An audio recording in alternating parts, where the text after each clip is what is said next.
Stepney, the Bluebell engine, works closely with his friend Rusty. One day, Sir Topham Hatt came to see him. "Rusty tells me you're in need of a change, so I want you to help Toby and Mavis in the quarry." "Oh, thank you, sir," said Stepney. "Shall I be away long?" "Just today. But please be careful.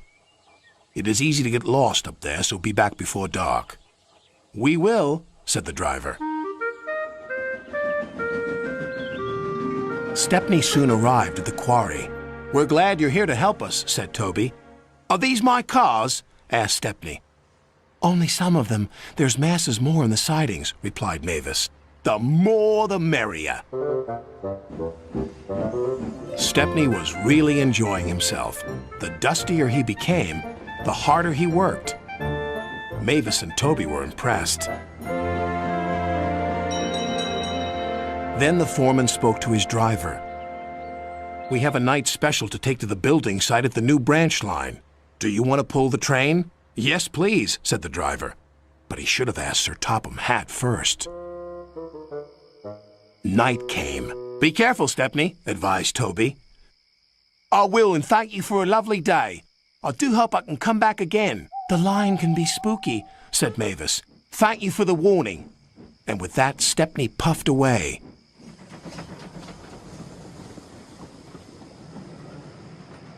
Stepney arrived on time and made the delivery of rocks and stones for the workmen. Then he set off for home. That's when the trouble began. The fog came down. Mavis was right. Suddenly everything does look spooky. "There's a signal box," called his driver. "And the signal light is green. Someone must have been expecting us." But they weren't.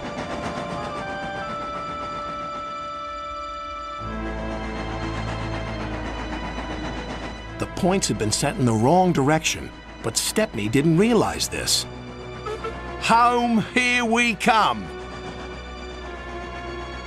Then they approached an unknown area. The driver made a decision. "It's best if we rest here until the fog clears." "What are those strange sounds?" wondered Stepney. Then the fog slowly lifted. "Oh no! We're in the scrap yards!" His driver and firemen went for help. Stepney was all alone, but not for long. 2 diesels approached. "Got you this time, Stepney. You'll make very fine scrap indeed." "Buffer 'em, Bert."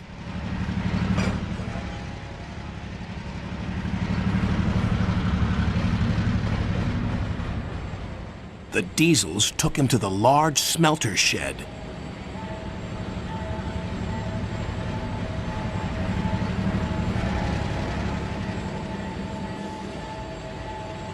"Bye-bye, Stepney."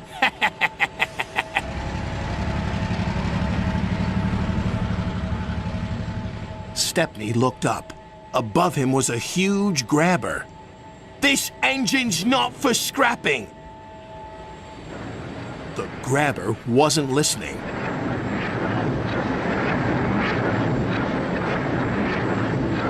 But just as it was about to grab hold of him, it stopped. There stood Sir Topham Hatt. "It's a good thing I'm visiting this yard tonight. Saving you from scrap is becoming a habit, Stepney. Please stop it." "Yes, sir. But I have learned something." "What's that?" "There's no place like home." "And that's exactly where you're going now." "Bluebells forever."